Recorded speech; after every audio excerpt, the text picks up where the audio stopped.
Welcome back to the channel. I'm Colin, and today we're looking at the AUVA SW from Stack Audio.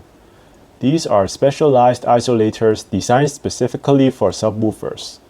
I've been testing these with some different subs. In this video, we're going to look at what the AUVA SW isolators do to the subwoofer vibrations through measurements.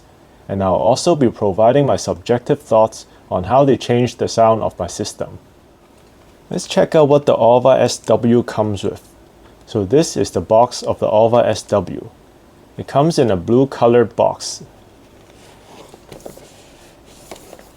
If you didn't know already, the AUVA SW isolators are made in the UK, just like all their other products, which are all designed and manufactured in the UK. On the back, we have a diagram of the internal structure of the AUVA SW. Inside the box, we see 4 isolators and a card from Stack Audio. While the AUVA SW doesn't feel particularly heavy, the aluminum machine base feels incredibly solid. When you press on the top, you can feel the silicone absorbers compressing. I have the CSA1 model here, which is the lightest weight class, supporting up to 16 kilograms, so the silicone feels quite soft. If you opt for a higher weight class, the absorbers will definitely feel stiffer to accommodate the extra load. It is important to select the correct CSA rating for your specific subwoofer weight so the AUVA can perform at its best. On the bottom of each unit, there is a felt pad and 3 threaded holes for optional spikes. However, Stack Audio actually advises against using spikes even if you're on carpet, as their testing showed that the flat base performed better than spikes even on carpet. There is also a separate small box holding the flat plate adapters. Since the subwoofers I tested, the Fosi SW10 and the Genelec 7040A, do not have replaceable screws, I opted for this version. However, if your sub does have removable feet, you can purchase the AUVA with compatible threaded bolts. Stack Audio provides several different size options to fit most equipment. The flat plate adapters are made from a high quality plastic with a grippy material on top to prevent the sub from slipping. These simply thread into the AUVA SW and allow about 3 mm of height adjustment for leveling. An interesting detail is that when you shake the AUVA, it actually sounds like a shaker. That's because of the metallic sand housed inside. While most subwoofer feet rely on simple rubber to decouple the unit, the AUVA SW uses a more sophisticated approach called particle damping. Inside those precision machined aluminum housings are multiple damping cells filled with that specialized metallic sand formula. As the subwoofer vibrates, that mechanical energy is transferred into these cells. The particles vibrate against each other, converting the kinetic energy into heat through friction before it can reach your floor or walls. This prevents energy from reaching your equipment rack and causing audible distortion. In addition to testing AUVA SW with the Fosi SW10 at my studio, I brought the AUVA SW home to test with my Genelec 7040A and 8010A monitor setup. The integration was straightforward, though you do need to be precise when positioning the Genelec sub, as its original feet have a small surface area, so alignment on the flat plates is key. Once positioned, the setup felt very sturdy and secure. For my studio setup, I used the AUVA SW with the same flat plate adapters on the Fosi SW10. Since that sub uses wood furniture screws, the flat plates were the most practical choice. Instead of removing the original feet, I simply placed the AUVA SW isolators directly next to them, so installation was super easy. Just lift the sub and slide in the 4 AUVA SW isolators. This allowed me to A/B the sound much quicker to hear the difference. And because there is plenty of surface area on the bottom of the Fosi, it was a very stable setup. The total height of the unit increased by only about 1 cm, so it didn't significantly alter the sub's positioning, but the mechanical decoupling was immediate. Once the isolators are installed, it feels very satisfying when you move the sub. It feels like it's floating on water. Before we get into the listening impressions, I wanted to see if I could actually measure what I was hearing. I used a UMIC 1 and REW to capture the response. I took measurements about 2 feet away from the sub.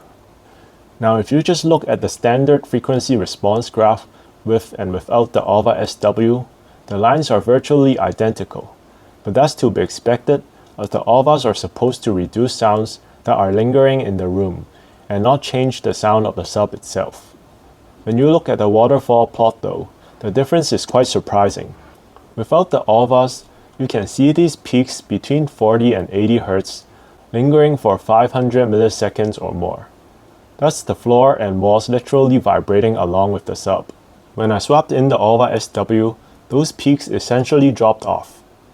Those teal and greenish peaks we saw turned blue, which indicates a significant drop in energy and volume over time. While the region above 80 Hz shows slight improvement, the most dramatic effect is right in that 40 to 80 Hz pocket. This is crucial because that's where most of us set our crossover points. By cleaning up that specific area, the sub stops bleeding into the room structure. I also noticed that the overall noise floor, even 1.5 seconds after the hit, is lower with the SW than without it. Now let's talk about the sound. For my setup, I'm currently using a Volumio Rivo streamer, streaming to the SMSL D200, outputting to the ZP3 preamp. The ZP3 outputs to the Fosi SW10 where the AUVAs are placed, and 2 Fosi V3 monos that are powering my Dali Menuets. Before I tried the AUVA SW, I was always a bit skeptical about the need for these footers in my studio, because the floor and walls are all concrete. I assumed concrete was too dense to transmit or flex like a wooden floor. So I assumed the boom I was hearing was just natural room modes. However, once I installed the AUVAs, I realized it wasn't just the room modes causing that fat bass. It was the concrete structure itself ringing. The difference was immediate. There was a significant reduction in that low-end bloat, which suddenly revealed a lot more texture and detail. The first change I noticed was in the bass definition. I tested this with Hotel California from the Hell Freezes Over live sessions. On the opening kick drums, the bass was significantly tighter. Before the AUVAs, the kick drums in the beginning felt blurred. Energy was smearing into the next beat. Now I can actually hear the texture of the drum skin because the energy isn't bleeding out into the room. I also tested with the track Magnolia from the Eric Clapton and Friends album. The bass guitar in this track is very distinct and quite forward in the mix. Typically, if a sub isn't properly integrated, those long sustained bass notes just bleed into the mid-range and mask everything else.